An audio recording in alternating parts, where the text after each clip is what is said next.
Welcome to VeVe Radio, where the fandom grows.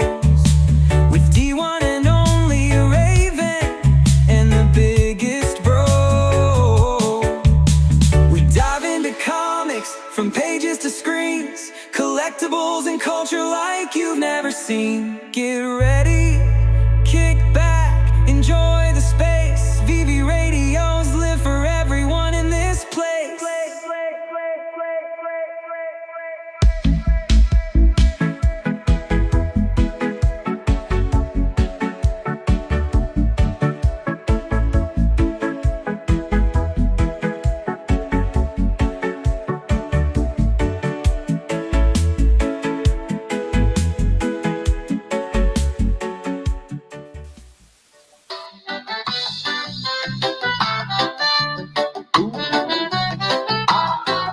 We live and we live. We live, but we alive.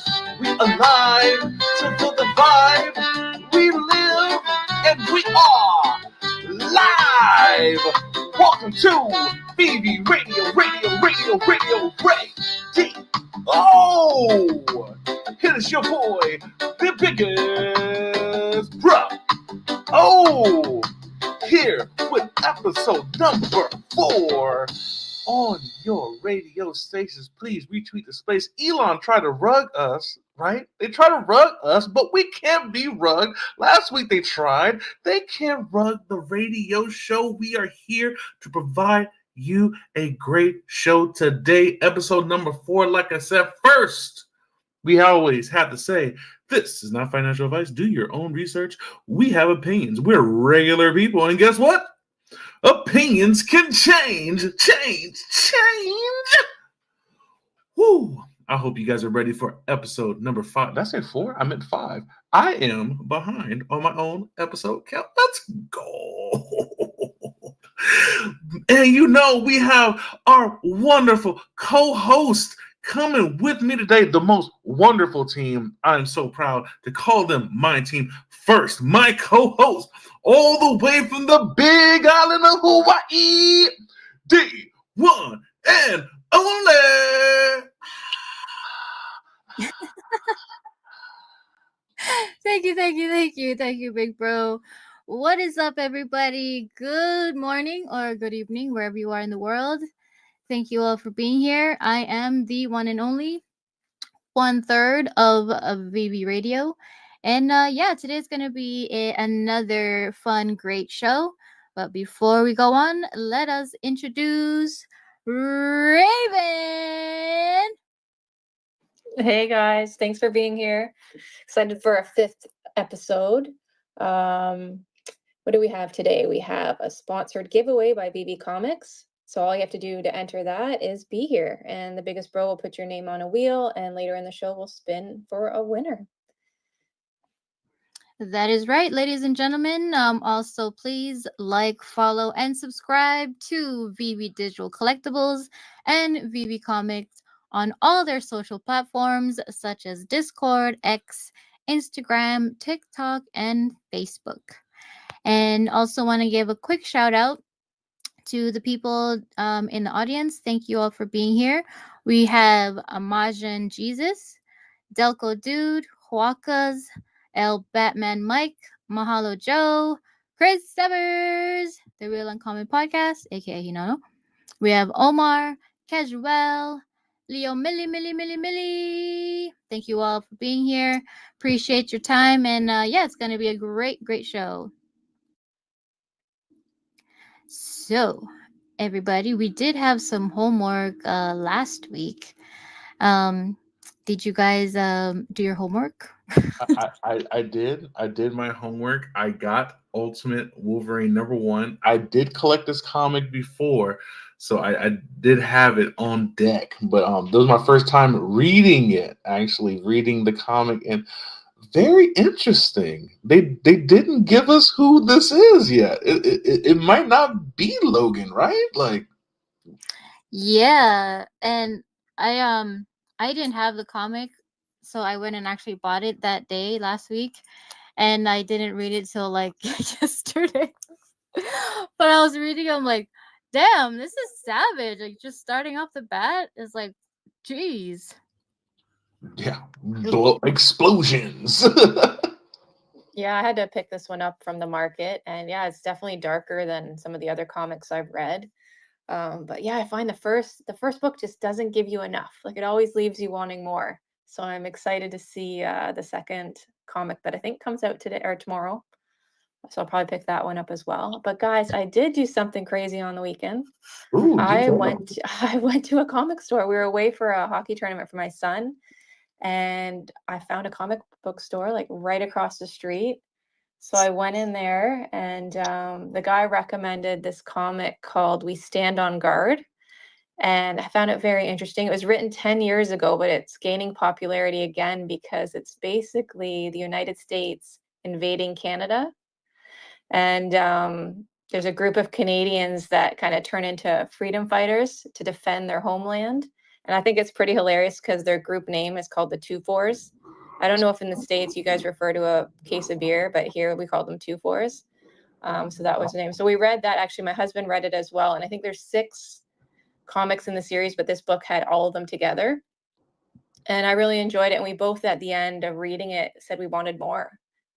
Like I would have loved to have had gone more detail, but we enjoyed reading it. And it's written by an American, and the artist is done by a Canadian. So I Wow. wasn't expecting to find that when I walked in there, but I really enjoyed the recommendation. Let me find out they got the playbook from a comic book. Talk about they're trying to make you guys a 51st state. That's I was crazy. gonna say, right? That's crazy. And this was 10 years Oh. ago that this was written. That's crazy. So Let me find out. Like, it was fun. It was a fun read. well, that's really cool that you and your husband read it together. Yeah. Yeah, very cool. Getting the family in there. Awesome. Yeah, I didn't go for I haven't read any like physical books recently, but when you shared that, I was like, that's cool. I'd like the cover too. Yeah, the art's very good too. Yeah, it's very cool. Um, yeah, the only thing that I've been doing comic wise is just reading what's on digital app. But that's great to hear that you're like going out and you found this gem tucked away somewhere you wouldn't probably think of. So that's really cool to get out there and find these little things out there. But moving on, we got some comics dropping this week, guys, from Marvel and Dynamite. So I'm just gonna read the list from Marvel Comics. And you have a gigantic list today, let me tell you. Yes, I do. So these titles are dropping this Wednesday at 12 a.m. Pacific time. Here we go. Alien versus Avengers #3, Star Wars: The High Republic, Fear of the Jedi #1, Weapon X-Men #1, Doom Academy #1, Ultimate Wolverine #2, Uncanny X-Men #10, Exceptional X-Men #6, Amazing Spider-Man #68, Thunderbolts Doomstrike #1, Ultimate Black Panther #13, X Factor #7, X Force #8, Alien Paradiso #3, Daredevil #18, Incredible Hulk #22, Miles Morales Spider-Man #30, NYX #8, Star Wars Ahsoka #8, Laura Kinney Wolverine #3, Infinity Watch #2, Mystique #5, Storm #5, and your friendly neighborhood Spider-Man #3. Woo! That was a mouthful. Go ahead and take a drink of water. Boy, I got you. We got the Dynamite Entertainment list coming out on tomorrow, 10 a.m. Pacific Standard Time. We have the Herculoids #1, Darkwing Duck #1. I'm going to get Darkwing Duck. I love Darkwing Duck. Don't get me started. Don't get me started. The Terminator #5, Space Ghost #10, Lord of the Jungle #2, Space Ghost #4, Kevin Smith's Green Hornet #6, Elvira, the Mistress of the Dark #3, Reanimator #3, and then Masquerade #3 coming out for Dynamite. Ooh, yeah, I saw that too, and I was like, Darkwing Duck? No way. Yeah, That is Darkwing I'm Duck. definitely gonna get that one. Let's get dangerous. Okay, don't get like I said, don't get me started. Don't get me started. Okay.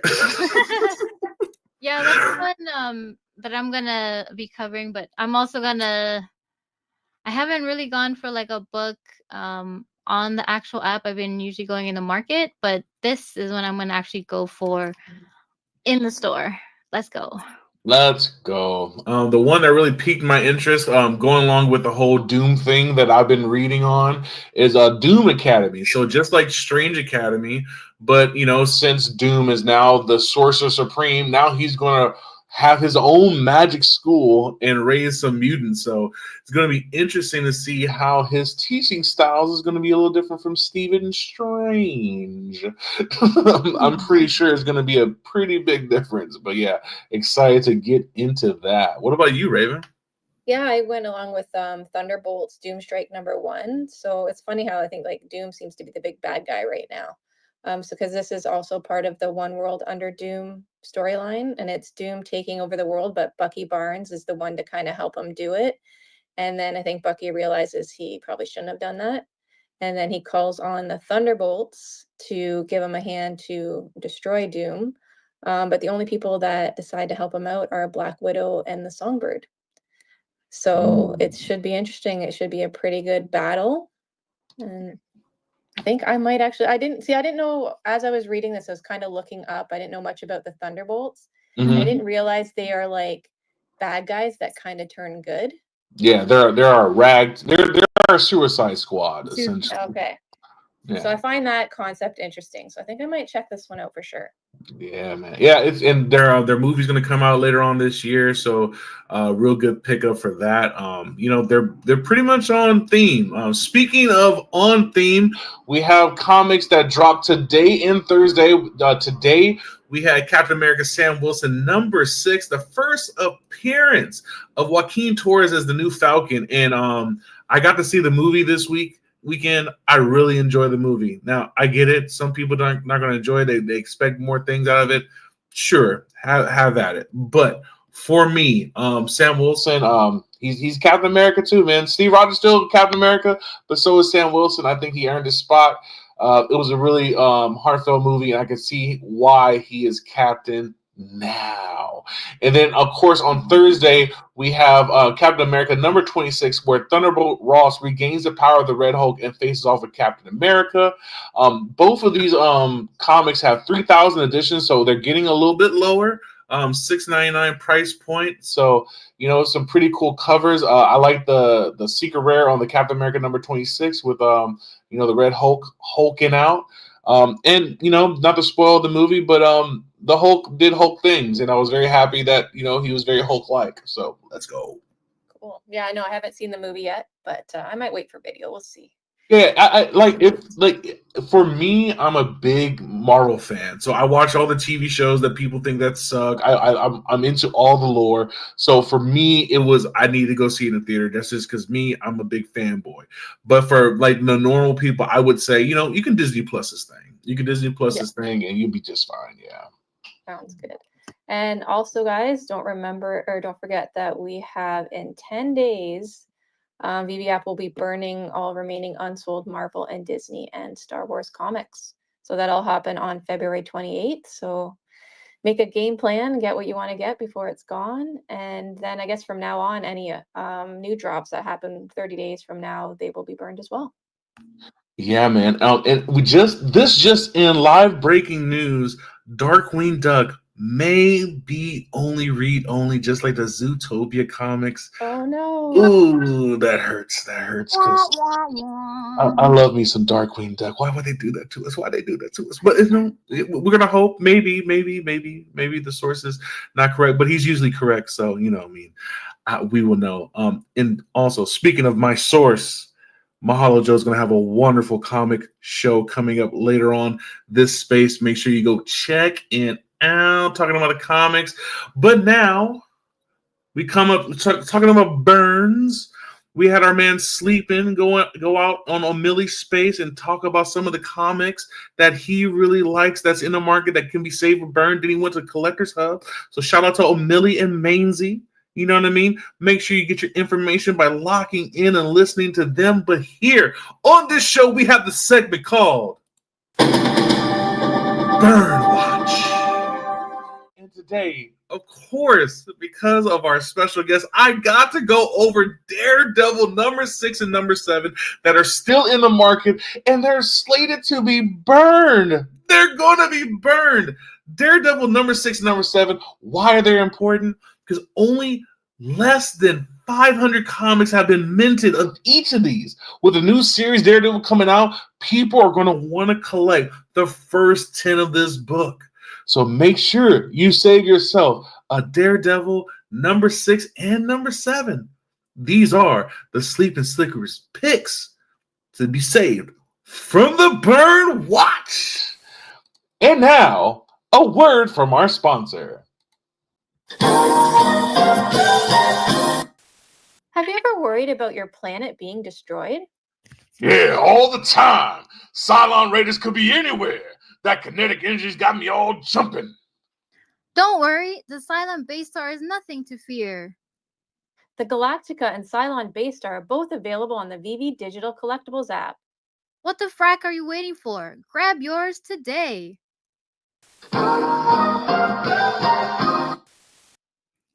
Oh, we Nice nailed Yay, that. you We did nailed that. Let's it! go. Transitions on fleek.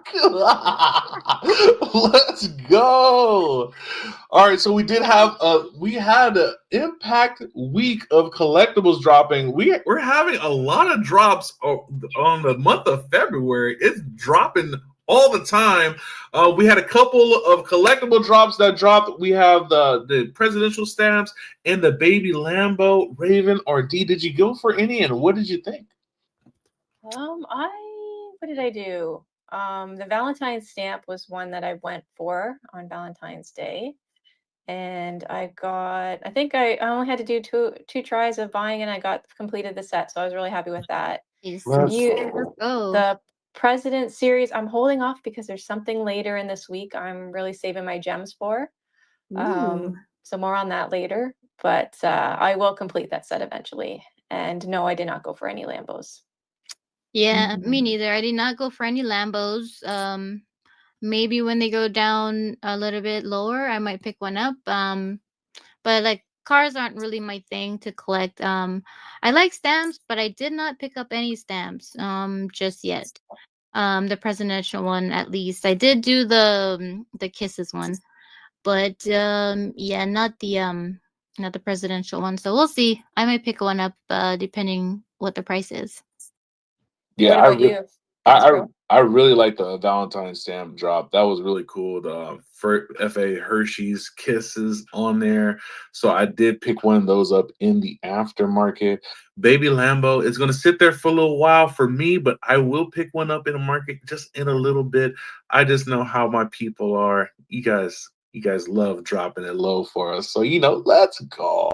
Oh, So we do have some upcoming drops coming up on the app. Tomorrow, we have Ron English record number 5 with Ronnie Rabbits with 3 N's and 3 B's.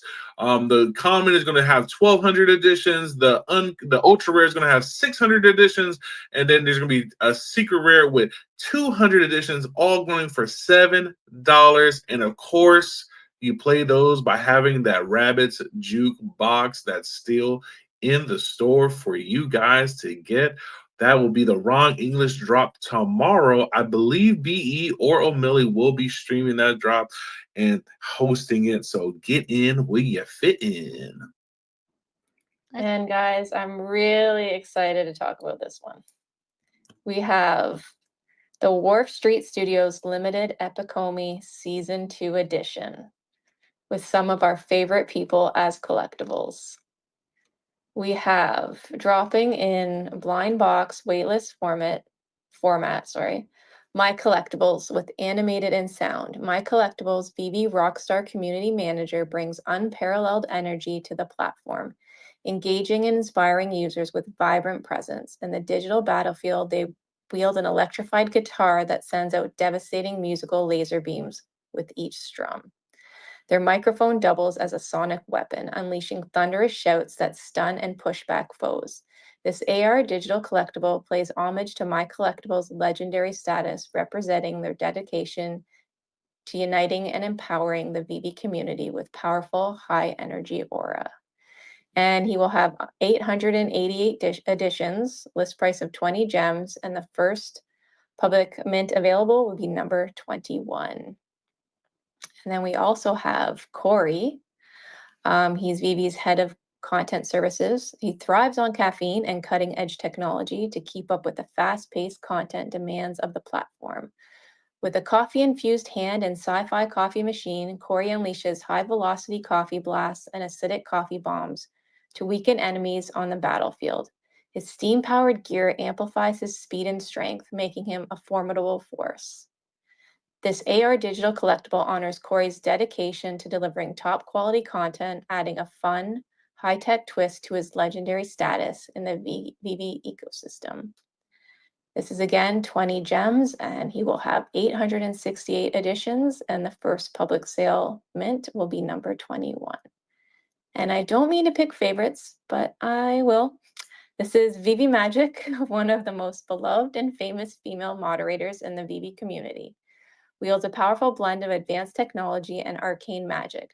Equipped with cybernetic enhancement and a mystical time gem, she bends reality itself, controlling the flow of time to disorient and weaken enemies.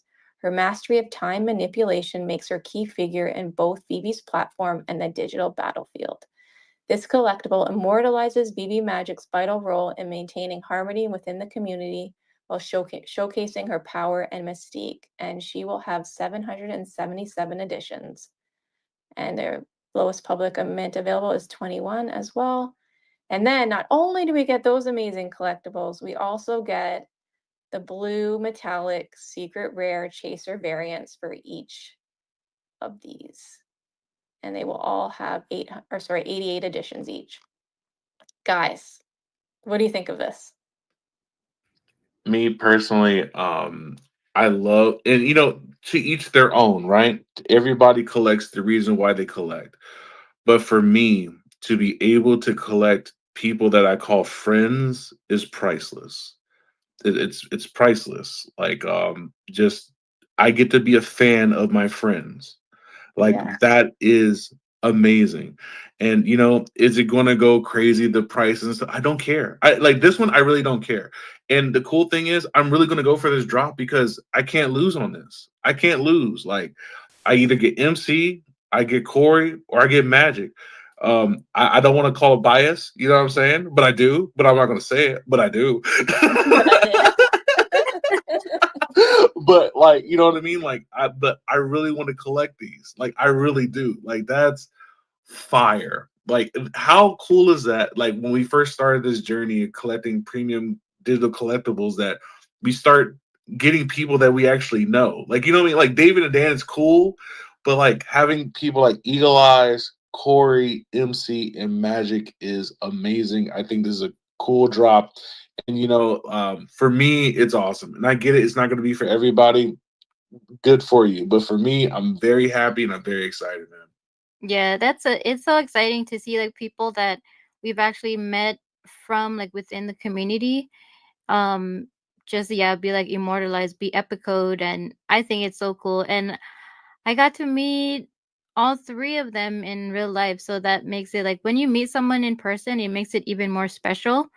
Um so to have like a digital asset to them, it's like even more cooler. It's like in a way we can actually match, right? Match your physicals with your digital kind of thing. So that's really cool. Yeah, Yeah, right? that's cool. Yeah, I never thought of it that way, but that is very cool. No, I am excited for this one as well. And like Magic holds a special place in my heart too, because honestly, I wouldn't be here right now on this show, even putting myself out there, if it wasn't for her and seeing her represent the women in this space and kind of giving me the confidence to put myself out there as well. So I am really excited for this one. And she did mention yesterday on Emoji's space that there are two hidden, um, I guess, symbols in there that for her are special and that she kind of added to her collectible in memory of people in her life. So that is something to look out for as well. Ooh, that's So, even more special that she was able to like make a a little contribute to that. addition. Yeah. Yeah. You know Oh, what, guys? I just thought about a little thing we can do. Like, I want to run an AR photo contest, and just I want everybody, if you get a magic collectible, post the best picture you have with her and Chucky. Just whatever they're doing, oh, and yeah, whoever posts I the love best. that. Yeah, she would love that. I think she would love just the timeline filled with her, her collectible right next to a Chucky doll, and just in different stances and all this stuff. So let your mind wander, and then we'll run a contest, and whoever has the best one will get a prize and everything. Yeah, I yeah, think that would be awesome, right? yeah. Challenge accepted. Let's do it. She'll pick the best one. She'll pick her favorite Chucky one. Yeah, I think that's a winner. That's a winning idea. Let's go. Oh my god. Um, and so we also have the Assassin's Creed number 3, Connor dropping on VeVe. I believe this is going to be the Sunday drop. Yep. Um, good price at 30 gems. I think that is really good. And the collectible, it looked good. He looked good. He looked good. 2,830 editions of this common. And then you also have the special edition common, which he's going to be posed in a different stance, and that's going to have 70 editions on that special edition common. There is a craft on here, and all you have to do for this craft is you just have to hold the common.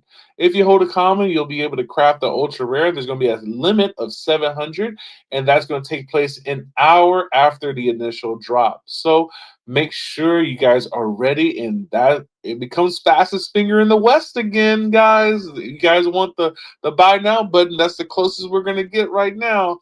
And then also they have the base, which is a nice tree that looks like just a unmanicured bonsai tree that just they forgot about, I guess, but It kind of does. like they're just like, they left it there for a Water. month and was like, it don't need water, it'd be all right, it cool, it's cool. But that was actually for 13 gems. I think that's a really cool price point.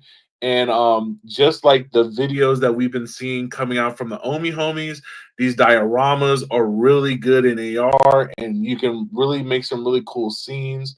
If you haven't checked them out, the Omi homies, they got the VeVe zombie one up, and then the Valentine's Day one they did with, of course, our amazing artist D in the building. That was a part of that really funny video. Shout out to Yo Steph, Max, and Janie, and DN Nano with the budget easel, bro. The budget easel took me out. I'm not gonna lie. Yeah, that was fun to make. It was a lot of fun. I'm like, how are we even gonna do this? And we're just like, we'll just goof around and just see what happens. And it came out pretty good, I think. Not just saying that because I'm in it, but I think it came out pretty well. No, it I was think it was funny. The my favorite part was your guys' rich laugh when you guys. That was Smell my hilarious. rich. Smell my rich. There you go. Smell my rich. Smell my richness. Rich. There you go. I think I missed this. I'm gonna have to go back and check out what you guys are talking about. Oh yeah, yeah. It was a really good one. Yo, Steph was in there, and she did a really good job too with the acting. So, like, Yeah. our community is insane, bro. Insane, guys. Like, the talent in here is immaculate. Just we have so many different artists in here. We had the show yesterday, the Battle of the AI bands, and those songs were actually bops. Like, they were really good. Like, I'm choosing one of those songs as my song of the day, by the way, just because I loved it so much. And I might be trying to make a little, music video for it. You know what I'm saying? You know what I'm Let's saying? go. You're gonna have to stay tuned till the end to find out what the song is, guys. Let's go. So I am still typing in everybody's name into the wheel. Just to let you guys know, you have to do absolutely nothing but exist. I'm gonna shout out all the people that I have on the wheel, and then if I said your name, cool. If I did not say your name, you got rugged, man. Sorry, dude. I'll try to do better next time. Yeah. All right, I think that's everybody, and here we go. We have O Millie, Chris Severs, Mahalo, Doko Dude, El Batman, Omar, Mazin Jesus, Wakas, Casual, Telsman Rizzo, Jesus, VeVe, Jesus, Evolve, Viper, King Nino, Common Guy, Calibrating Comics. What? Vegan. Oh, vegan things. I was like, vegans. Vegan things. Shankster and Slammy on the wheel. Here we go. We're going to spin that wheel. Let's see who's going to win today. And of course, it's King Kong Kong himself. Mahalo Joe wins again. Mahalo Joe wins all these things. That's kind of crazy. I'm not gonna lie. Like, Congrats, no, Mahalo. Congrats. Yeah, congrats. no, people always win. You be like, how does he always win? And then I just watched it happen. The wheel just chose him. So what you gonna do? What you gonna do? Mahalo, I'm pretty sure you got the direct connect to MC because he just always wins. So he's just like, just tell him another one. Yeah, with the DJ Khaled GIF. And another one. Congrats, Mahalo. Mm-hmm. Awesome. All right. So, thank you for doing that, big bro. Of course. We're gonna be going into our CGC segment in a little bit, but before we do, just want to say thank you. 'Cause I know you gotta dip out. Yeah, I gotta pay bills and work, and I gotta work for these gyms, man. You know what I'm saying? I gotta work for these gyms. Yeah, start saving those gems. But I will be listening. I will as I'm driving to work. But it wouldn't be good if I was driving and talking at the same time. Yeah, dig. It's okay for you to be muted though on the bus and just going crazy. That's fine. I do what I can for my friends always. You know what I'm saying? Always. But thank you, big bro. Drive safe and have a good day at work. Thank you. Mm-hmm. All right. So, oh, he's already coming up. I'm going to introduce our special guest for today. So please bear with me. There we go.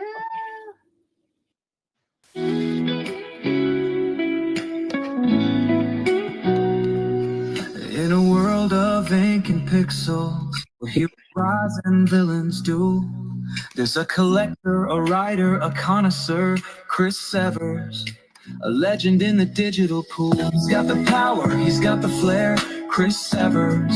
He's the Marvel maven, from comics to screens, he's everywhere. Chris Severs, the digital connoisseur.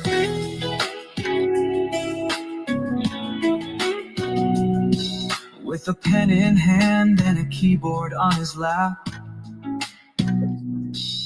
he writes. Chris! Dee, Hello. Ladies and how gentlemen. are you? How are you, Dee, Raven? Big bro, are you still on us or is he on mute? Big bro, he's Yeah. on mute. He's gonna He's on mute. heading to work. Just missed him, but hello, my friend. Hello, hello. How are you? Welcome to the show. Hey, what a nice intro. My own tune. Right? We gotta Yeah. run a CD for you so you can play it in your car. Yeah, you got it. I watched the Battle of the Bands there last night while I was on the elliptical. That was pretty fun. Very cool. Oh, multitasking, eh? Oh well, you gotta fill the space with something, right? So, I like that Canadian A you added in there, D. did you hear my A? Uh-oh. Oh, Is my D Canadian said it, showing too. again? I don't know.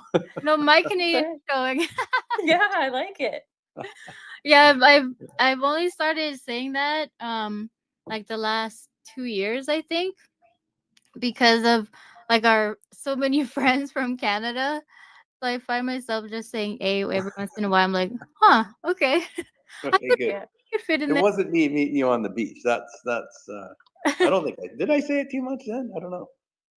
I What's was that? so happy just to be in Hawaii, so I felt very American. So it was good.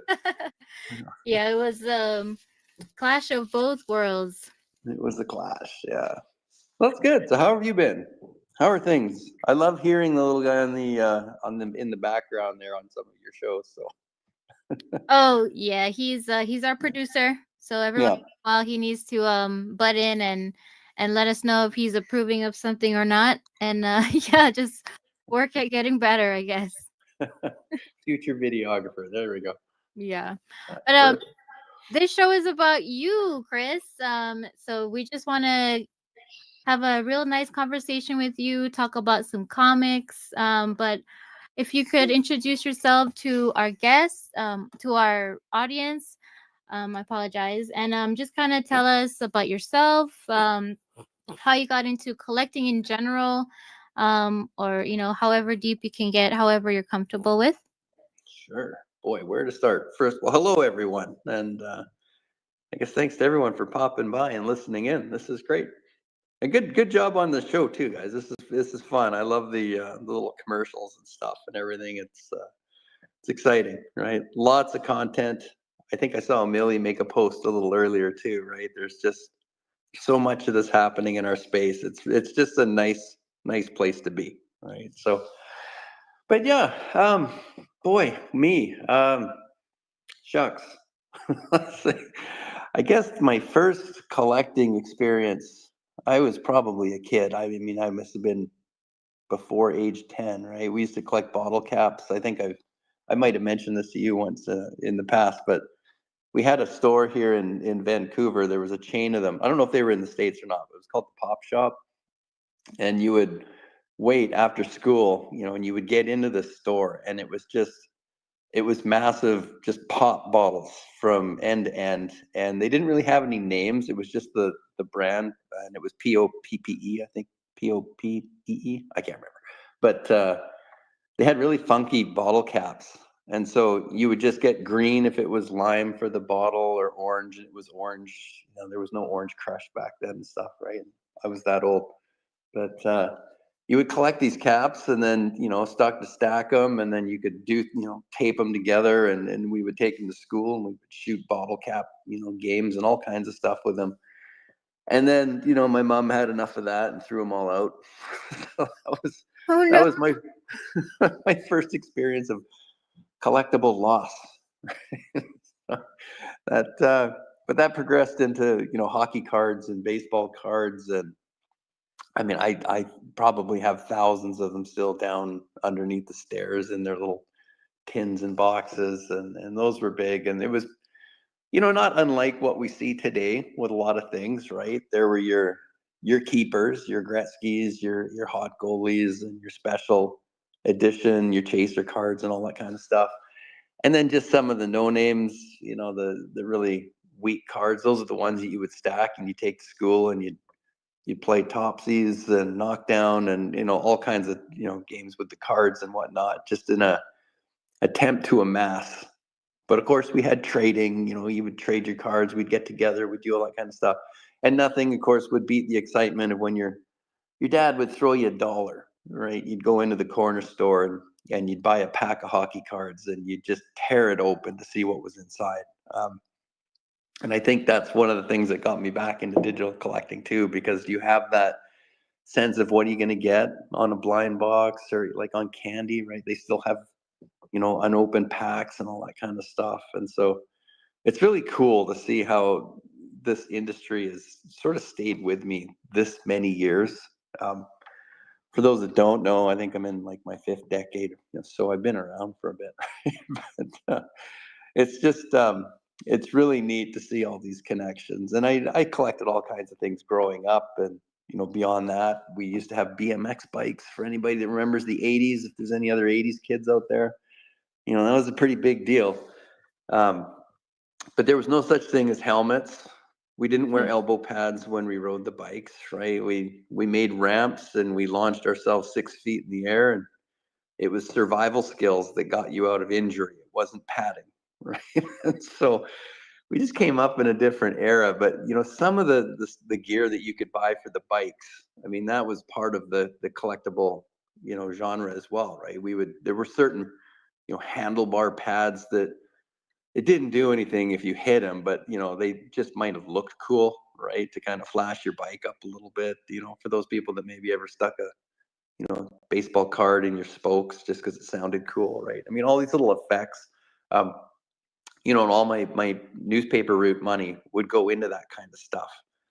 And I guess that's from there is when I really got into comic book trading, because now, well, my buddies and I, we had bikes, right? We were mobile. We could get around without asking our parents, can you drive me over to Tom's house and all that kind of stuff. And suddenly one guy, I always remember, a buddy of mine, Todd, he had a stack of comic books, and we were like, oh yeah, what's this? Right? I had no idea. I had comic books as a kid. My dad used to read Archie comics, but I would have never thought of having them to hold on to. And he was the first guy that ever said, I just like these covers. They look so cool. And, I could never throw them out, and my mom always wants me to clean my room. And these are the first things she wants to go because they're laid out all over the place. And then we started reading them, and it was kind of neat. And one thing led to another. And next thing you know, we're taking buses downtown. I don't know if Aaron's on here or not, but if you'll hear this later, but there's a big collectibles shop in downtown Vancouver called Golden Age Comics. And I mean, you would just walk into that store and it was mesmerizing.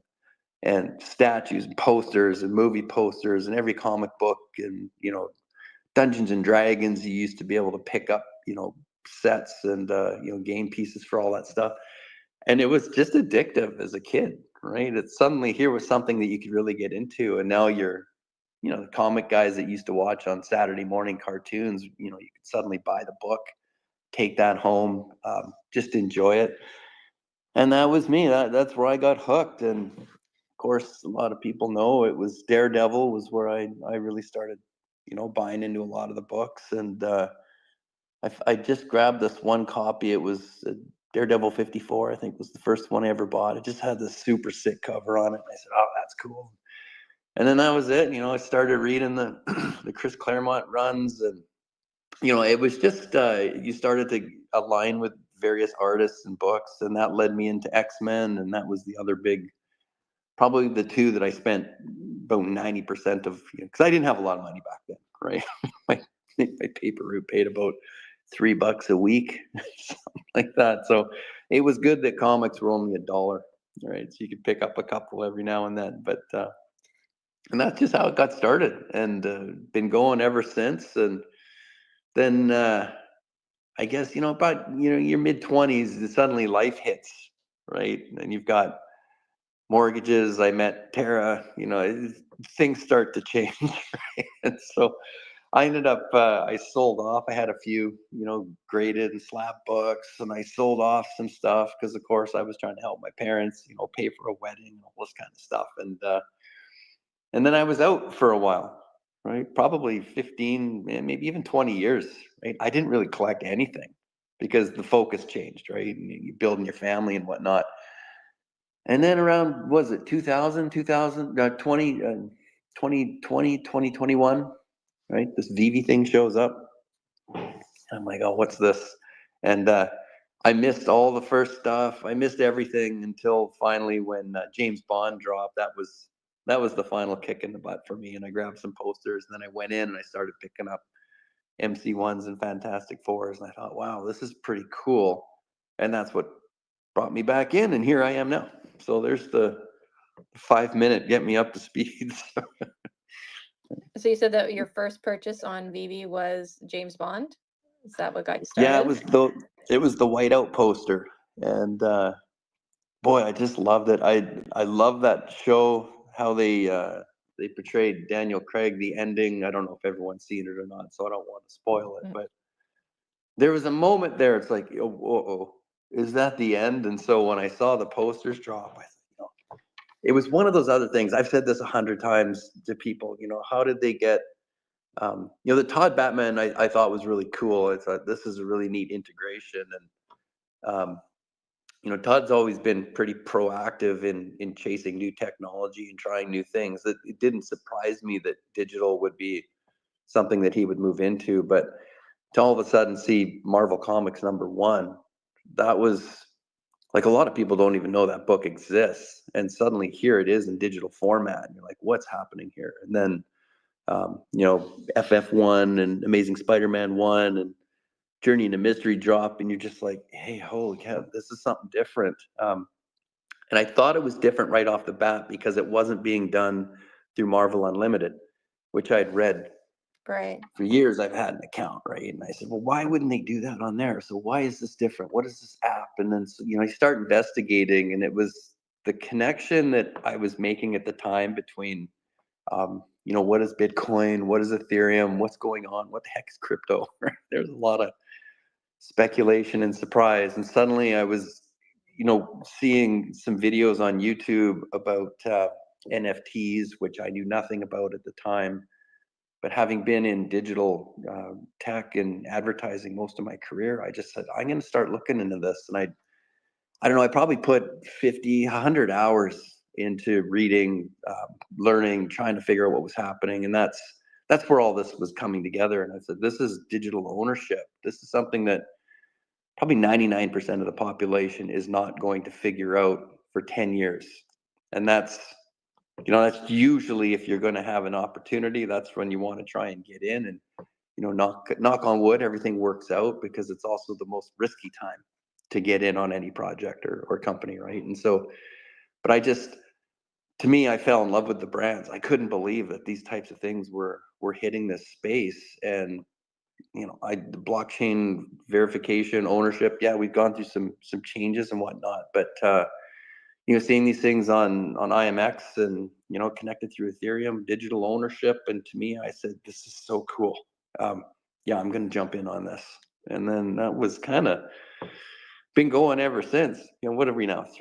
Yep. Almost 4 years. 4 years almost. Yeah. So 4 years. that's Yeah. exciting though. Like your aspect, like I came into it with no collecting knowledge, but for you to have that knowledge already and knowing what comics are good and knowing what comics are rare, and to me that must be so exciting to jump into something like that and see those comics that you thought you would Yeah. never be able to have. Yeah, I gotta say, Raven, it's fantastic. Like, we have a list in front of us. I don't even know what the number is we're up to now. Like, how many thousands of comics are in the app, right? Like, It's a lot. you used to be able to kind of scroll from top to bottom, you know, in the market, and it would take about 10 minutes. And, you know, now it's about 3 days. Yeah. Oh, are we there yet? Yeah. So I like that there's some filters being put in, and that's helping. But yeah, your point, to see the titles that we have, it's mind-boggling. Like, they're almost every first appearance, every major comic key, and there's still so many more to come. But just from what we have right now, I don't know if a lot of people understand how big that is, how important that is. Like, if you tried to go into a comic book store and buy a single copy of every comic key and OG that we have on the app, like, they're not going for $1. Yeah.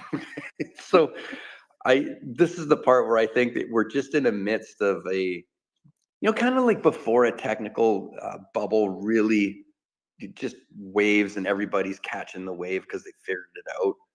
There's a lot of people still sort of swimming around trying to figure out, you know, what is this thing? And is this valid? Is this real?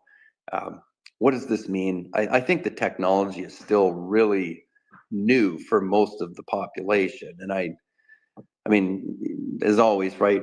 Non-financial advice and all that kind of stuff. I say, don't follow me. I'm lost too. But you know, look at Bitcoin, right? Where that's come in 15 years, and it's still nowhere near mass adoption. And what's happening now is you have everything from governments to states in Canada. We now have provinces, even city level, right? Mayoral levels. Our city of Vancouver mayor just said they want to put 10 Bitcoin on their balance sheet because they can afford to find $1 million to do that, right? That's government entities that are now talking about this. And that's part of the narrative that will bring everything attached to it into mainstream. And I still think there'll be a time, and this is probably not that far off, but people won't be talking about NFTs and blockchain technologies. They'll just be talking about you know, digital assets, and this is how you do it. And that's where I just look at, you know, these first appearances and these characters that we have access to. It really is special because it's hard to find them a lot of times. You know, when you go into a comic book store and really know what to look for. The challenge, of course, is that we have everything kind of coming into one experience. So you've got the VeVe comics with the brand new stuff in the modern age. You've also got the traditional side. You know, I think Aaron said this once, right? You know, we've got VeVe green and we've got VeVe blue. So Yeah. if you're a new user, right, you're going to have to figure that out. And, you know, what does that mean? but I still think that's part of the excitement of the journey. And I just see the things that are, happening, like Dynamite Comics. Where did I see this the other day? There's a title, I think, coming out with Elvira and Harley Quinn. Just fun things that they do with characters that people probably knew or grew up with. I knew Elvira, and a lot of people are Harley Quinn fans and all that. Well, let's put them together in a book, right? I mean, you can do that kind of stuff in comics and you get away with it, publish it, see how your fan base responds to it, and then figure out what to do with it, right? You don't have those huge production budgets that you might have to do in Cinemaville, right? Take a risk that your latest iteration of Batman is going to be successful, or does everyone like Superman's new suit? Like there's so many things that can go wrong when you go to the theater, but when you put it in a book format, right, your risk factor is a little bit less, but you can also really see how people respond to it. What's his name that just did the Absolute Batmans on DC, right? Scott Snyder, I think it is. Like explosively successful. And that was all digital. And as we said before, right, most of the stuff now is produced digitally first, and then it goes to print, right? All your production and setup, everything's done digitally. All your writing's done digitally, all your editing, copywriting, all of that's digital first. And then now the physicals often come second, right? So we went through that when I worked in the newspaper industry, if anybody remembers what those are. So, What's it? remember a newspaper? It'd show up at your house and you'd Some read it while you had coffee and breakfast. So, but yeah, it was the same. Like when I left that company, that was the transition that they were going through. It's like, we have to go digital first. We have to produce everything digitally, because the challenge with the print product was it was a snapshot of yesterday's news. And by the time it showed up at your house tomorrow, it was already outdated because suddenly Facebook was posting live news feed, right? And then this YouTube thing showed up, and suddenly you could just find any video, news, entertainment that you wanted. Everything was happening so fast that put a lot of pressure on, traditional media, mainstream media. The radio suffered from it, TV broadcast suffered from it, print suffered from it. Now look at, we're on a social platform having this conversation, right? That Exactly. was impossible to think about even just 5 years ago. This stuff has happened so quickly. And what happens is you don't even think about the technology. None of us are thinking how X managed to put this together. We don't think about the technology behind that's allowing this to happen. Just everybody showing up and listening to some fun conversations, and it's seamless, right? Yeah. I know every once in a while Alex gets rugged by X and Elon knocks him out of his own strings. We've had a few issues, but But that's all part of the fun, and everybody kind of understands that, right? yeah. But that's, now when I sometimes I go to bed, right, and I just open up the reader and okay, which comic am I going to get into tonight, right? I don't think about the tech that's delivering that. I just think, they've put a product together that's really easy to use. Yeah. And it's very enjoyable. And here I'm in bed reading, Thor's first appearance, and I'm not worried about wrecking my book or falling asleep and dropping it and the pages get whatever is slept on. The amount of utility that comes from just having that is mind-boggling to me. Oh no, we It's are like, this is exciting times, and the fact that we get to be part of it is fascinating to me. But yeah, like you, sure. I was just gonna ask you, like you were saying, how like there's so much to choose from, and like for me, this is newer, and I'm really actually starting to get into reading comics, and I'm enjoying the Ultimate Spider-Man series. Yeah. Is there something that you're really into right now? Oh boy, there's so much. um, I know I've been buying up the Wolverine Revenge series. I mean, just some of the cover art I love. I'm buying. I think Sleepin' was bang on, right? Like I will have, assuming they keep coming, I will have every issue 1 to 10 Daredevil that the VeVe can put out, right? I mean, I don't have those in the real world. Here I can do it digitally, create the same experience, and to me, it's no different than saying, yes, I own the first 10 comic issues of Daredevil. Now, whether I say it's physical or digital, I just prefer digital now because to me it's so much easier. I have everything in one spot, my phone and all that. But yeah, Daredevil's for sure. Yes, I'm over on DC. I'm reading the Absolute Batman series. I do like that one. And then, oh boy, I don't know. There's so many. I'm just at a loss right now. I'm actually more often just going back and reading all the first appearances that I have because it's one of those things now, right? When you get up to the amount of comics that I have in the app, and sometimes you're like, oh, I've got to start reading them. Yeah. And there's so many that I have already. So, and I'm also a big fan of I really like the Silver Age stuff. So that's kind of where I'm spending most of my time is reading all those things and getting back into the X-Men, right? Starting with Giant Size X-Men 1 and then moving on from there. And then when I hear Richard get on like the web V's and boy, he goes on, his knowledge of X-Men is just like second to none, right? Yeah, crazy. It's pretty motivating to get in and see what's going on there. But you know, I just like the other day I reread my Marvel Comics #1, and just the fact that you know again, right? To say that I own a Marvel Comics #1, it's not just that I'm reading it; it's that I have actual ownership access to it. And there's always the debate, right? And this is going to be a challenge because digital, you know, crypto, we love scarcity. I don't deny that at all.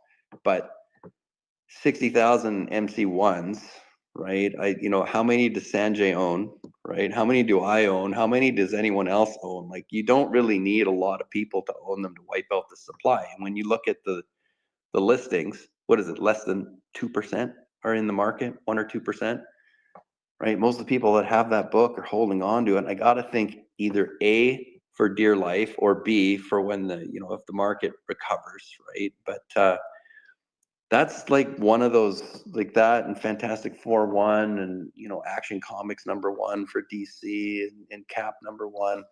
Like these are books that just, if you're a hardcore fan and you don't have one of these yet, like what are you doing? Right? So to me, that's going to be a big thing because if VeVe is really on this path of sort of being accessible globally, well, how many fans are Marvel fans around the world, as opposed to what we see on the movie theater tracking, which is generally speaking North American numbers and whatnot, right? A lot of restriction has been placed on this industry because a lot of these titles never made it anywhere else, right? But doesn't mean I can't be a fan somewhere else. I just never had the ability to own it before, and this removes that barrier. And so that's kind of what I'm focusing more of my time on is just reading all those titles that I've acquired that I haven't really. Most of my time, honestly, has been spent in the app scrolling, looking for deals, looking for mint numbers, right? And so trying to put things together that are nice matches, nice pairs. I think like Viva La Vivi, California Comics, right? Some of the stuff that I see him put out lately is just like, holy smokes. How did you even think about putting those two together? Like it just, and that's the fun part about this, that I think when I do a lot of the articles for Go Collect, when I was originally writing for them, we got a lot of feedback. It was like, I'm not sure the crowd's ready to hear this kind of stuff yet. They're still questioning, digital ownership. They don't necessarily believe in it. There's risk that this is hurting their physical assets. And, here you're talking about how great this is. A lot of people are feeling threatened by that. And I said, well, that's just fear because there's some change that's happening, right? But if you really understand collecting and what's involved in that, the passion of finding a piece, owning a piece, wanting to show it off, tell your friends, right? It goes right back to when you opened up your hockey card pack when I was 16 years old, and I've always been a goalie, and so all of a sudden, right, like there's a, I don't know, Patrick Waugh card in there, and you're just like, oh my god, I got one. Like you couldn't contain that excitement, and I feel that now in this space. And like I said, I was 15, 20 years in between collecting, and suddenly that passion, that excitement Like everybody loves it when you get a secret rare. There's no question, right? Those are so cool because of how scarce they are. But I've never won anything under a 100 on a drop. I've never really had I think I've won 1 or 2 times where I had like a key mint on a drop, and that's okay because I go back in the market and then I find stuff that I usually want, and it's sometimes even better price than if I paid for it off the drop, right? And so to me, that's the hunt, the garage sale experience, the going into antique stores and these little places where sometimes there's a couple of comic books listed on a shelf because the owner doesn't want them anymore and know what they have. And I found a copy of Dazzler #1 in an antique store, and I paid $6 for it. Now it was in beat up shape, Wow. but still, right? It's just one person's junk is another person's treasure, right? So that's kind of the fun that I see when certain mints come up and all that kind of stuff. And so Yeah, so you still get that excitement whether it's physical or digital, right? You still, like you said, when you were little and opening those packs, you still get that excitement in the digital yeah, form using the app, right? yeah, and in some cases, it sounds weird, but it's almost more exciting digitally because I've got certain numbers that I put together and certain combinations that I put together, and then one shows up in the market.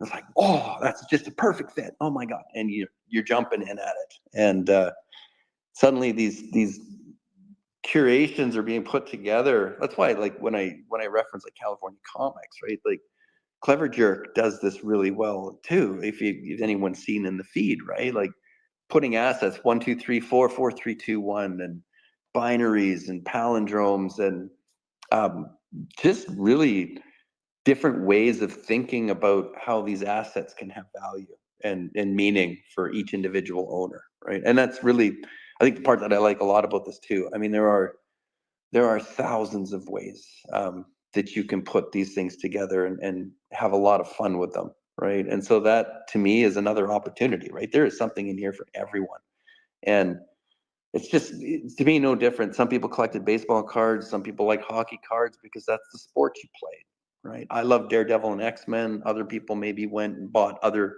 comic titles because they, for whatever reason, resonated with the character, the hero, or the struggle, right? And so um, I don't know, if you ask my family, I was watching to those that are hockey fans out there, right? There's the Four Nations Cup going on right now, and I Yeah. was watching the U.S. game last night, and what was all over the rink board. If you know the technology, right? The ads that you see around the rinks now are digital ads. Those show up to TV viewers that you don't see when you're in the arena, right? And again, we don't question how that happens. We don't think, oh wow, that's cool. It's just suddenly it's there now all the time. But long story short, right around that whole arena was nothing but Daredevil Born Again ads, and I was just losing my mind. Oh, no way. My daughter's like, Dad, chillax. Oh my God. I'm like, I Mark see can't you. come fast enough. Right? I could just picture that right now. Yeah, it was Sitting up great. your seat. Yeah, they kind of know I'm a bit of a fan, right? But so then again, right, that's the real excitement that I see, and all these little pieces being put together. And even if you go back, oh boy, I can't remember what the date was, but if probably at least half a year ago, and those Coca-Cola ads were coming out with the comic book store, and all the characters were coming to life, Hmm. right? And there was that one scene, and someone like me, I would see this right away. Daredevil came out of the comic cover of Daredevil #1 Born Again, and we have that, right? We have that in our app, and that was featured in a Coca-Cola TV commercial. I was like, oh, this is so cool. Oh my God. So of course I went and I wrote a blog about, how our brand's integrating all these kinds of things, right? Just to pour that passion out. But to me, I mean, that was just a wonderful thing Coke did, right, with Marvel to say, you know what, this industry is alive and well. Comic books are still around. I mean, some of them, yeah, everything's going to struggle as digital, takes its hold. But um, boy, that was a phygital play on a very traditional industry. And what's it doing, right? It's supporting all the characters that we continue to see advance and develop in shows and theaters. And Right? I've seen Deadpool 3 times now. I'll probably see it 30 more. Oh, It's jeez. just love it. I haven't seen the Cap series show yet. I'll have to get out and do that one. I've been a little busy with work the past couple of weeks, Well, but still, yeah. yeah. To me, I've always loved. I know Aaron and I we used to talk about this back when you had the My Collectible show. Right, it was the integration of the books that we see on VeVe, and then all of a sudden, here are these shows showing up, and all the Cap titles that we have now, and I think Biggest Bro mentioned this earlier, right? I mean, this burning mechanism, I'm totally interested in because I think that's pretty cool in terms of scarce supply on some key titles that are hitting the market. Um, yeah, it blows my mind that Daredevil 6 and 7 have not sold out. I'm grabbing them as much as I can, but those are big books, right? And big fun times, and yeah, so that passion is it's there. I love it. I wish I had unlimited resources to keep buying up some of the deals. Right? Right? Don't we all? Yeah, that's a bit of a challenge, right? Yeah. 'Cause, I'm curious. oh yeah, So you mentioned that you write for Go Collect. yeah, So I was reading your blog recently about like the ages and the eras, and hmm you're talking about how we have, what is it, 5 eras right now, like golden, silver, bronze, copper, and modern. And then I yeah, love the question that you pose of, well, what is this next era? And yeah. do you have a name for it? Like, what do you refer to as what we're leading into, kind of? Yeah,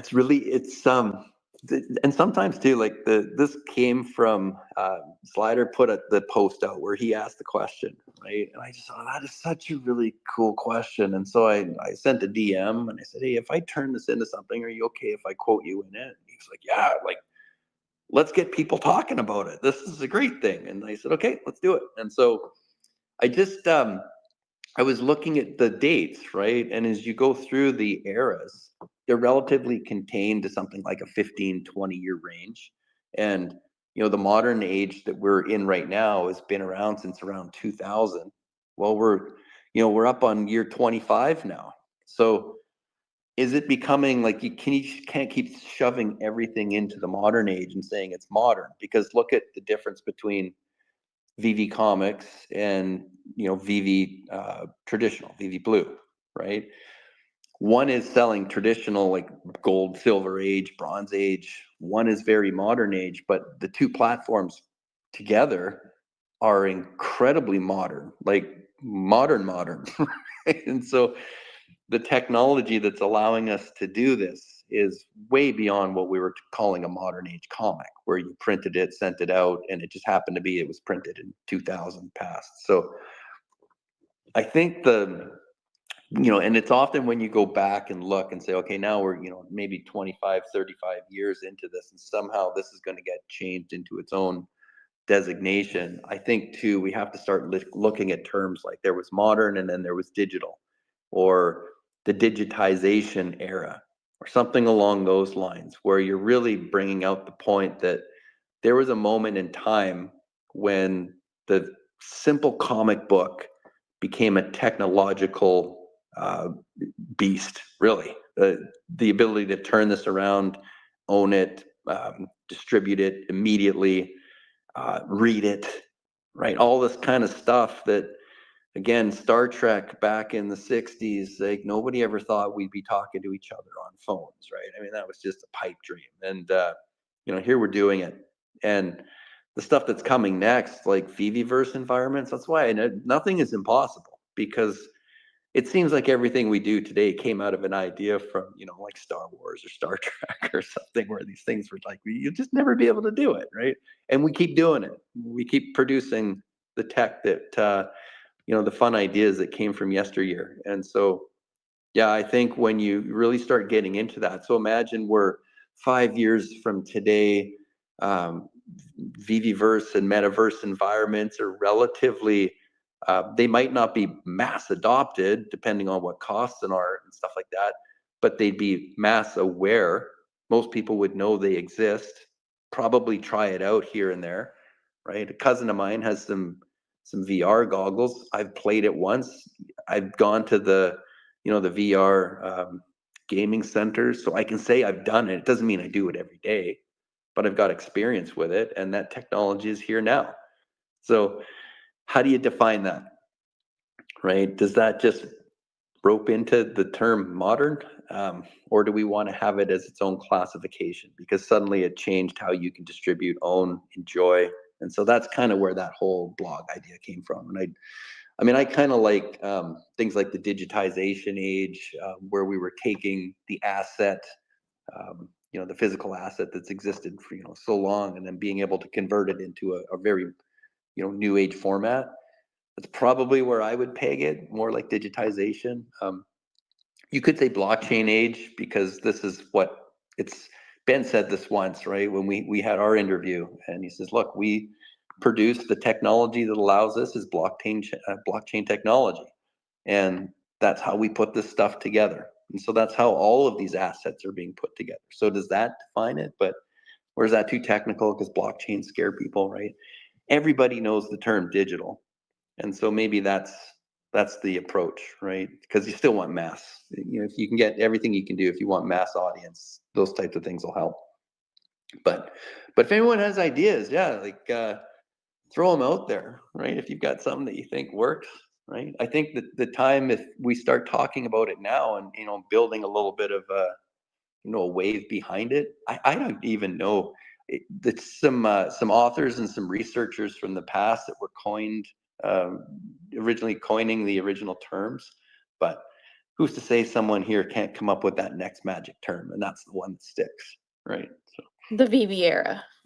the VeVe era, sure, or the final era. This is it. yeah. Yeah, I saw the different ones that you have on your blog, and great job on your blogs as always, Chris. I love them when I can. I mean, you put those out pretty consistently, and so sometimes I'm not able to like catch up with it. So I apologize for that. There's a lot of reading material and just stuff to go back on, and I learned things just by reading your blogs. And like when you quote someone like Slider, or in the past you've quoted Randy, and Ben. So I think that's really cool that you have an outlet for your passion to come out and to also share with other people from the community. So yeah, good job on your blogs. Yeah, thank you very much. Yeah, it's one of those, writers face a bit of a challenge these days, right? Because it's just easy to go into YouTube and watch a video, and they're entertaining, right? And so I do it myself. I'm in YouTube. It's my favorite TV show, right? So I'm in there all the time. The blogs are sometimes challenging because there's so much to say, but really, if you start running them over about 500 words, and then suddenly you're moving from 3 or 4 minutes to 8 to 10, they become a lot more challenging for people to stick around and read through to the end. And we live in a world of headlines, right? And I've always blamed Facebook for that, right? They took the era of newspaper journalism and said everything that you need to know about this article you can get out of the headline statement, right? So make your opinion. And so everything's become really fast. But for the, on the research side of it, that's part of the requirement, right? Is you have to fact check, you have to make sure that your numbers are correct and that you have source material that, a lot of this, I mean, if it's an idea, then you have to state, yeah, this is, my idea and whatnot. But when you're quoting things, that's what I really like about Go Collect. They've got a lot of research and stuff behind them. But what I like about writing for them is that they let me kind of use the community, right? Like this idea for the comic eras came from somebody putting a post out on X, and I thought that's worthy. Let's look into that. And when I see stuff that the community does, yeah, I love to shout them out, because really that's what's driving this passion, right? So when you see VeVe fan art or Vault Master, or pick your favorite creator, and they're putting these collections together, it's like, oh yeah, I gotta throw an image of that in there, because people need to see this. Because for me, that's when I used to get the kind of the battles back and forth, right, on talking about this tech, a lot of people were worried, just like I said, about attacking the physical value of my asset, right? Are you saying your digital asset is better than my physical asset? You're going to devalue what I've sold this for? And it's like, no, I don't think you're hearing me. This is about massively enhancing the enjoyment of the collectibles industry in a way that maybe a lot of people haven't heard about or figured out yet.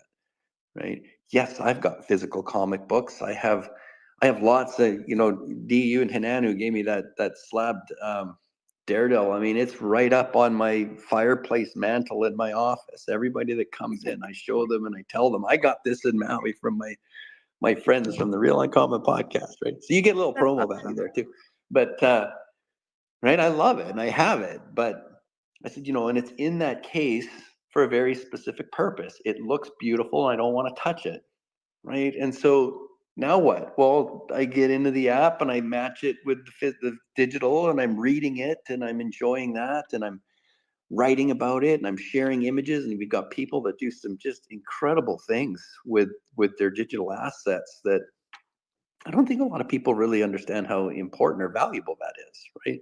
Because if I'm the brand, if I'm, say, Marvel, and suddenly somebody is playing around with a Spider-Man NFT and they're putting it as an image on their beach vacation, who's getting the value of that? Of course, we are as the community, but Marvel, the brand, they're getting some value too, right? That's continuing the legacy of that character. And as we read these comics, as we buy these comics, it justifies that people are still interested in it. It justifies that we should still have the writers writing for us, the producers, the distributors. Everything is impacted by this. And I just look at it as the next evolution in the entire space. You're going to get to a point where even the most critical naysayers, the fudders, as we all call them, right? I mean, it gets to a point where it's like you can't FUD it anymore, right? It's like you're trying to push a landslide away with a shovel, right? It's upon us, and so I just think it's great that for many of us, we always talk about being here early, but that's how successful companies grow, is by being early, by taking in feedback, seeing what works, seeing what doesn't, making corrections. Yeah, we went through an app change, right? Was the old app built strong enough to do everything that they want to do going forward? No, I don't know. I'm not an app developer. I'm not on the team that makes those decisions. But to me, it's a step in, we know where we're going, right? So now we have to make some changes to get there. And I even think from a collector standpoint, it's going to be pretty hard to say, well, I can't just keep saying I'm a collector because I have a bunch of physical books and argue that this trend is happening. I mean, look at the numbers, right? We got 250,000 people following this stuff on socials. It's not like it's small, right? And so if those people, when you put something out, really, and let's just say you have a minimum of a 10x reach, right? You got a couple million people that are suddenly exposed to these messages and these ideas, and that's movement. That's compelling, right? And so that's kind of why I get excited. That's why I like to write about this stuff. And there's always something new. It's like the pace of what's happening is so fast. There's so much going on. That's my limitation sometimes. Like, oh my God, I only have so many hours in the day because I still have a job, right? I have to do my day job, and then I do my the Go Collect stuff, on the side as a passion.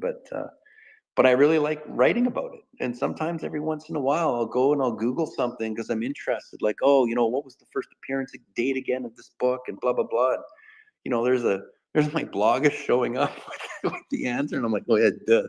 I should probably have known that, right? But it's fun, and I think that's all these little pieces are helping build something that is going to be around for a very, very long time, right? And it's going to extend the value of everyone's assets. And so I think it's really fun. Sorry, that was very long-winded. I got going there, and then Oh, that's what it's all about. I know you may be limited on time. How are you doing with your time? yeah.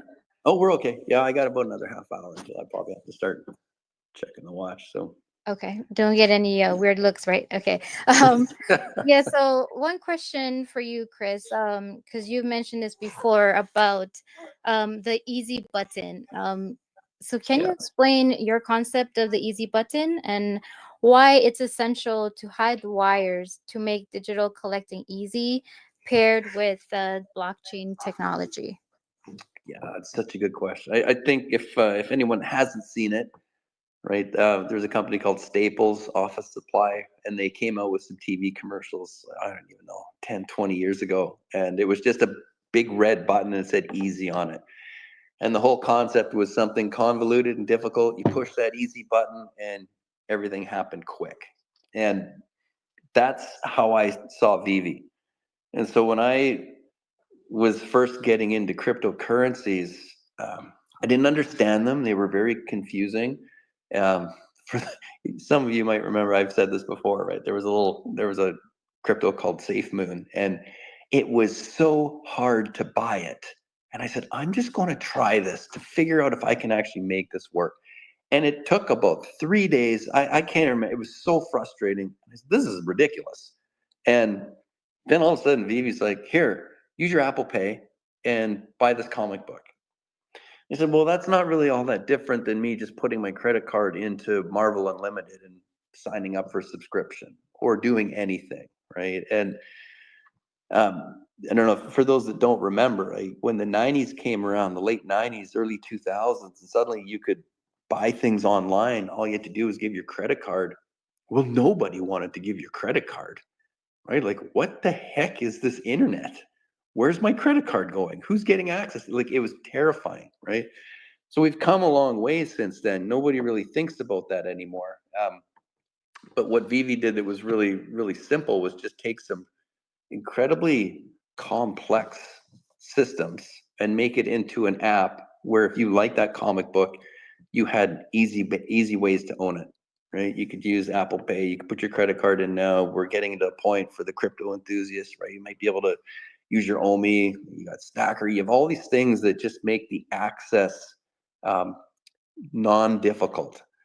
And I think for when you start going mainstream adoption, you cannot be difficult. The more difficult you are, the more people you lose because it's frustrating. I couldn't make it happen. I go and I tell 10 of my friends, yeah, I tried it. I couldn't even get the damn thing to load. So I think we're well past that, right? We're at the point now where it's pretty easy. You've got even, VeVe Comics, like when you talk about same day, um, that's a concept that's always been kind of cherished by a lot of collectors that wait for their new book to drop, and but it takes sometimes up to 90 days to get that book to show up, right? It's difficult. um, I bought a cover that a Wonder Woman cover I just bought recently, and I'm waiting now. It's week 3. Yeah, week 3 since I bought that book. I went online last night to check where it was. It says it's been delivered. Well, it hasn't been, right? So now yesterday was it was a family day. It was a holiday here in British Columbia, so it could be that the book is sitting at the post office, and maybe they're going to bring it today. And I don't know because now the comic book company's courier said it's been delivered, and I'm in limbo. Do you know how frustrating that is? Oh, that is And frustrating. yeah, so again, it felt like an easy button, right? I found the title, I purchased it. It's a very limited run, but it's not easy. It's not easy because I don't have it yet, right? And so when you look at even how simple it is to say, I bought that comic on VeVe, it's in my collection, I know it's there, and that happened in seconds. Seconds, right? Not days, not weeks. Um, and so that to me is just, it's so easy to be a part of this. It's so easy to just open the book and read it. There's a button right in the center of the app. Place your comic in AR. When you talk about AR and these how we're digitizing into the actual physical world, that's a concept that's still quite new for people. Like, well, we all get it, we know what that means, but someone that maybe hasn't been in VeVe yet, I don't get it. This AR, what are you talking about, right? So that's a learning curve, but it's a fast one, and it's very, very cool way to show off your title, enjoy the title, read the title, right? All the things that book you provided me, D, in that slab is never going to come out of that slab, right? And so that's another way that you can enjoy this stuff easily. And who just did this? For the crypto crowd out there, Plan B, that guy that talks about, all the Bitcoin growth charts and analysis. He's a really big Bitcoiner. He just moved all his Bitcoin off of his cold wallet into Bitcoin ETFs in the US. And his statement was, it's just easier for me to manage my Bitcoin this way. Now you can imagine the amount of flack he's getting from the crypto world, right? But why did he do it? He did it because it was easier, right? Easier to track, easier to feel safe, easier to have some level of engagement. Here's where it is. I don't have to worry about losing this and blah, blah, blah. So again, I just think that was the world of ETFs when suddenly Ethereum and Bitcoin moved to ETFs, because now you could get them through your app, your whatever financial app you're using. Banks are about to start custodying this stuff. Like, you're just seeing the change in the ecosystem happening. And so anything that's kind of connected to that, I think this is where we're going. And from someone that's worked on internet media for 20 plus years, right? I look at this very simply. This is just a brand new pipe that's being built because the internet was never really built to handle transactions. It's been failing at it, right? This is why you have fraud. This is why you have theft and everything that went wrong with credit cards and all that, is because we were asking the system to do something it wasn't originally built to do. It was built to move content, and that was it. Now here, add this enormous bandwidth requirement of transactions, right? Cash flow and money systems and banking and all that. So if we could just build a new pipe, just like you in your house, right? You might have a pipe for sewage, you have a pipe for clean water. You don't want those two mixed, right? So that's how I see this all evolving from a very simplistic standpoint. And so everything that's now connected to that transactional pipe, right? It's going to be fast. It's going to be even easier. It's just going to be so much better. But we can't fathom it yet because the technology, we're creating it. It's brand new, right? When everybody was riding around in horses and carriages, nobody had the concept that a car would ever work. Can you imagine, or talking about a plane, right? Imagine if we could fly like birds. Now we do. That kind of generational technological leap, I think, is what we're going through right now. And so we're going to come out of this better, stronger, faster. $6 million man, right? It's or woman, whichever show you liked. And so this is kind of where we're at right now, and that's how I see this all adopting. I'm still as bullish as ever, right? I know it's a little slower, it's a little quieter, and things are happening in the world that are making all kinds of decisions difficult for people financially. But you get through this stuff, right? And this is the time that you build, and off we go. Yeah, I mean, it took a while for us to get used to anything on the computer. So I agree, in due time, with more things out there for people to see, and when you're forced to like upgrade something and you have no choice like to go back, then you learn to learn about it, and Yeah, the huge easier point. it gets. Yeah. And I love your explanation on the easy button. And with that, like, so if I were someone that was new to the app and looking for something to get started on, what would be like an artist or a book or a story that you would recommend to them to start reading on VeVe? Daredevil #1.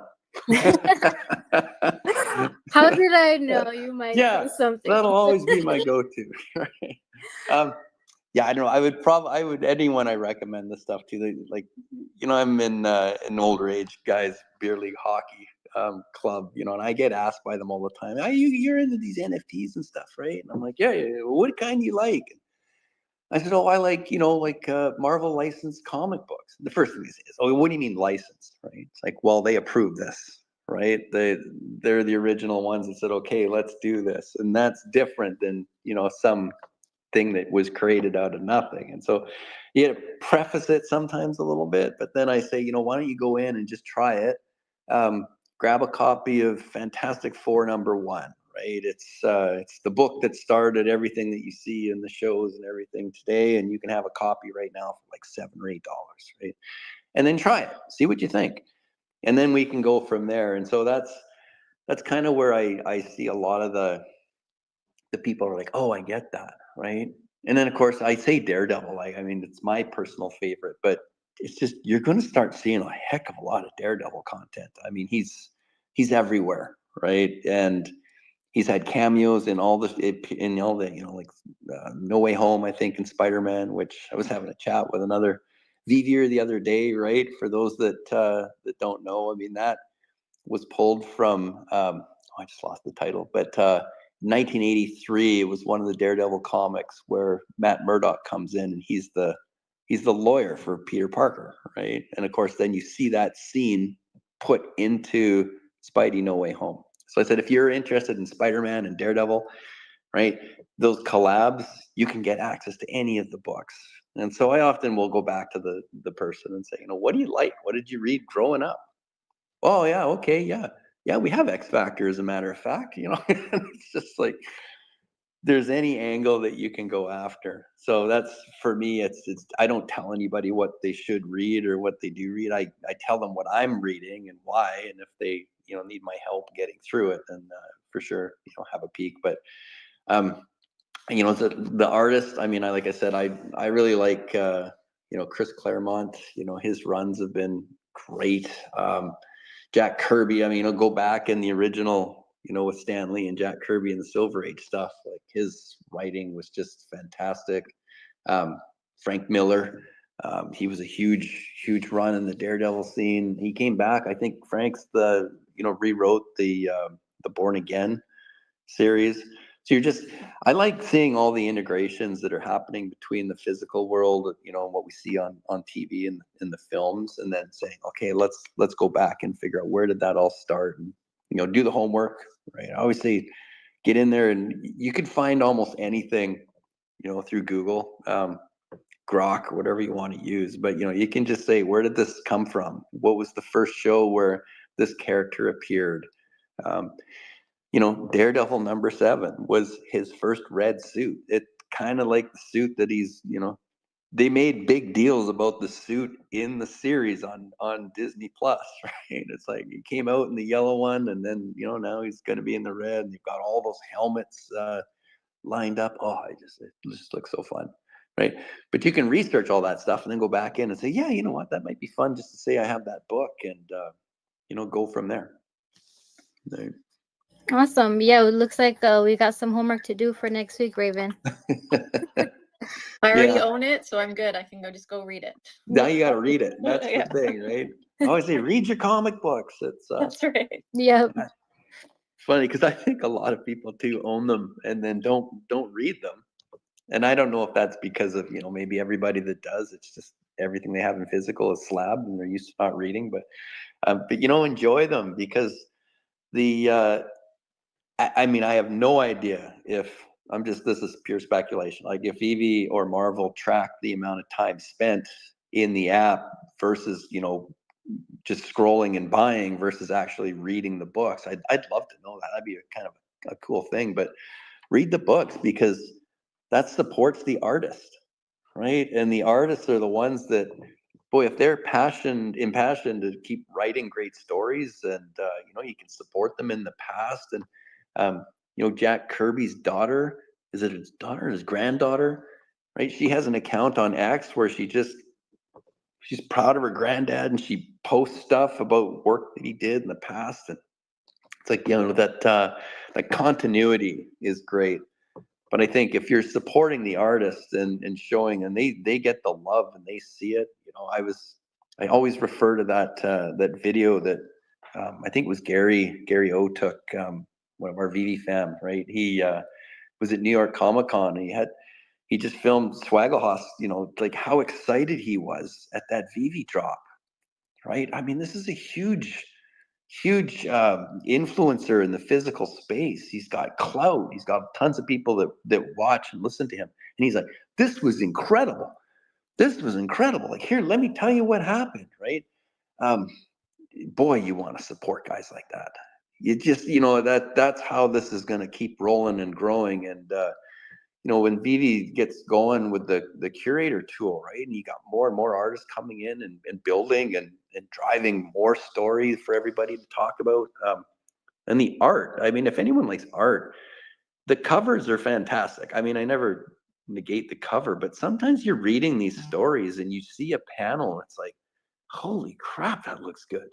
Like, how did they make that look like that? It looks like it's moving. It looks like you can see the light coming through the window. Like, there's so much talent that comes out of these artists that I think if you're not reading the books, you're missing 99% of what's under the cover, right? And so, yeah, I mean, you don't have to read every one, but pick maybe a couple that you like and just, start engaging it. And as a kid, that's sometimes, I would read the books and then I would read them again and I would be really slow and I would sort of go back and investigate panels, and now you have an app that lets you zoom in or read panel by panel and you can see incredible amounts of detail.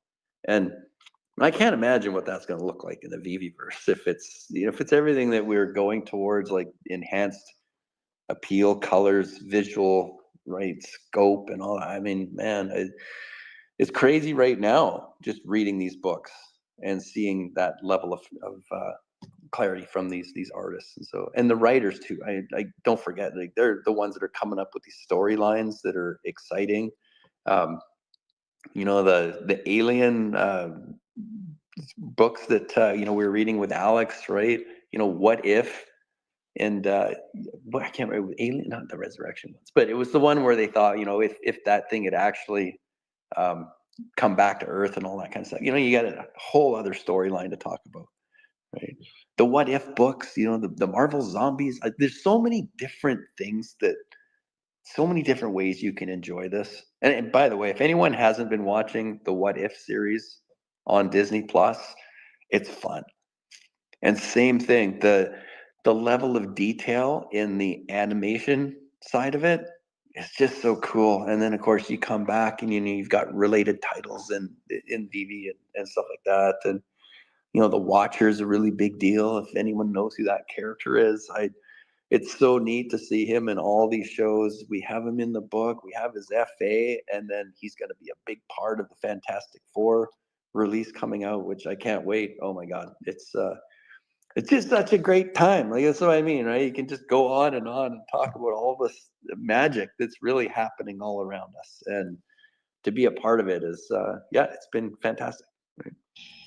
Yeah, I think that's like the best part is to like we are a part of it, and even as it's evolving, we're still here watching it evolve with the community. So I Mhm. 100% agree with you, Chris.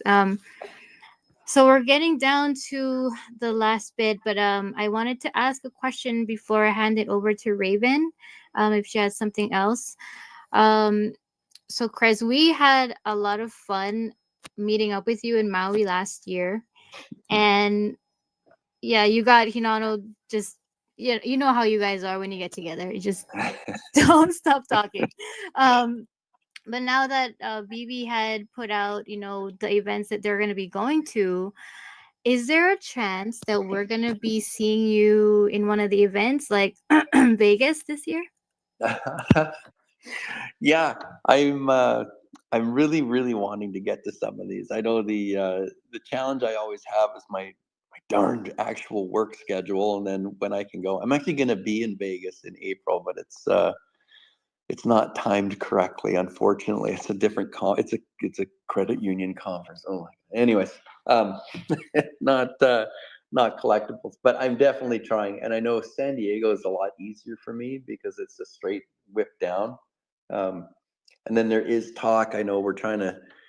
There's a few people that are going to be in Vancouver in March, and we're going to see if we can get at least a VeVe Vancouver setup going again too. But yes, it's always on my wish list that I can get to one of these things. It's the coordination with my darn day job. Let me know if I need to write them a note to excuse you. Yeah, I got to get a letter of recommendation. Yeah, that's all. Yeah. Yeah. So the one in Vancouver, is that the Fan Expo? Well, yeah, there's a few little ones that go on, but it's kind of like the one that we did. Oh boy, was this 2022? And it was Roth came to town from Metaverse Life, and Aaron was here, and there was about 10 of us, maybe 12, and we all just came together, and we met at that Golden Age Collectibles comic book store. I know Denis Mazer and we got there a little early, and we were just in there, and all of a sudden you look up, and here came everybody down the hall, and you're just like, oh my God, these people are here, right? That you talk with like this and on video and stuff, and it was, unfortunately, it went by too fast. Even though we were together for hours, it just zipped by. We all were buying books in the store, and then we went out for dinner, and then we went to this great little video game arcade place and hung out, and everybody was putting their collectibles in AR, and it was just so neat, right? And then when you saw Roth finish production, and he showed the Vancouver segment, I can't remember what it was, episode 5 or something like that, but you're just like, yeah, you can relive it. It was so cool. It was so cool. Yeah. So, I mean, anyone that can, if you can get out to any event, or, even whatever city you're in, right? Find other people and just hey, let's get together and, and have a chat, right? Have a coffee, have a drink, have a dinner, whatever, and discuss it. Cause that's the passion that keeps us all going. Right. But Yeah, I love hearing that from you, Chris. And yeah, a time will come that we'll be meeting up again oh yeah, soon. we'll get back. Yeah. And I mean, what a magical, that was so cool. And I don't know, for anybody, I'll spill beans here, D. Like, I had my family in Maui. This was last year, and then we're like, oh yeah, we'll try and figure out where to meet and blah blah blah. And I'm like, okay, I'm gonna be on this part of the beach and just hanging out. And then all of a sudden, you and your family come walking down the beach, D. And we're just jumping up, and it was like, what was that? Running on the beach towards each other. It's like almost like Baywatch in slow motion. Baywatch. It was all slow motion. Everything was happening so slow, and it's like, holy cow, right? And then there you guys were. Yeah. And hours just spent, and not, I mean, VeVe and collecting was a huge part of it, but just getting to know you as a family, right? And your backgrounds and what got you guys here and everything. And it was just it was a really nice night, and which was very similar in Vancouver, right? It was suddenly like these people that you'd never met before, never knew, but you had this very common bond. They were instant friends, instant, right? And that's kind of, you can't put value on that. It's hard to discuss, but it's real, right? A lot of us see this from this community where we're listening to these types of shows and podcasts and whatnot, but when you actually meet in real life, it's just like, oh yeah, just so well connected. It's great. And there's no end of what you can talk about, right? So it's good. Yeah, highly recommend anyone that can go and meet in real life to do so, and it's just a whole another experience. Mm-hmm. But Raven, before we close out, was there anything else that you wanted to ask or talk about with Chris? No, there's not too much that I want to ask. I just want to say thank you for joining us. Like, this has been amazing, and I just leave these conversations more pumped and excited and ready for more. And I'm really excited to see what this next era brings us. But yeah, thank you so much for being here. Totally. Oh, I appreciate you guys having me. This was a nice chat. Nice to get back together again, D. It's been a while, and yeah, and keep up the great show content too. I mean, this is what it's all about. You guys are you're pulling it here, and this is great. People are here, they're listening, they're having a good time, and right, they could be doing anything else with their days, but we choose to come together and listen to all these stories because it's we're kind of connected by this, and it's just fun. At the end of the day, enjoy this stuff. I think there's always going to be fun. There's always going to be issues and negativity, right? But choose your path. You can frump or you can smile, right? I think I read somewhere it takes less muscles in your face to smile anyway, so it's better for you. Yeah, I Right? read that too. Like weird, Yeah, interesting facts or something. yeah, right. You want to have the right wrinkles as you get to my age, not the frown ones, right? So it's like, why be negative? I don't know. Anyways, that's but for me, I'm having such a blast with this. It hasn't changed. I'm enjoying it since the day I started, and this type of community event makes this even better. So just a wonderful enhancement to have these types of conversations. So thank you guys very much too. Yeah, thank you, Chris. We really appreciate your time. And if just kind of filling it out there, if anyone wants to pick up some comic books to add to your collection or to even read, please go check out King Nino's Whatnot show happening on Saturday at 5 p.m. Pacific time. And yeah, get some books for your collection. And also just want to give a huge shout out to all the people listening, and most especially because we've got two Canadians up here. Shout out to the Canadian family out there. Yeah. Thursday night, Raven. We're going back on the Yeah. ice. I'll be watching. Okay, good. All right. Well, is there anything else, Raven, that we got to cover? Or I think No, I think we've got it all. Like, we're gonna have some great more shows coming up. We'll be here again next Tuesday with another guest. yes. Oh, and we'll stay tuned for that. We'll be posting up who's going to be our guest in the next one. But yeah, everyone, thank you so much for continuing to come each week and just listening in. Oh, hold on 1 second. We have the other co-host coming up. He just couldn't get enough. He had to come back. I had to talk to Chris, man. Chris, Bro. you're amazing, bro. You're amazing, dude. Look, you got me all hyped up. I'm all hyped up now. Like I'm ready to run through a VeVe wall, baby. Cheers, buddy. I got to admit, I was watching you on the Battle of the Bands last night, and the hair was just it looked awesome. And Thanks, bro. you were nailing it. Yeah, it was great. Thank you, Big Bro, for coming back. Hope you got to work safely. But again, everybody, thank you for your time. Thank you for tuning in. We'll see you guys next time. The song that we're gonna be playing today is actually from someone in the community from Delco, and the things that he wanted to capture with the song is the fun we used to have in VeVe and the feelings that came with it. And it's also his type of vibe. So yeah, thank you, everybody. Yeah, thanks everybody for being here. You've been listening to VeVe Radio. Collect big. Dream bigger. Dream big. See you next See you next See you time. next time. We got it, guys. We got it. Thanks, guys. One day.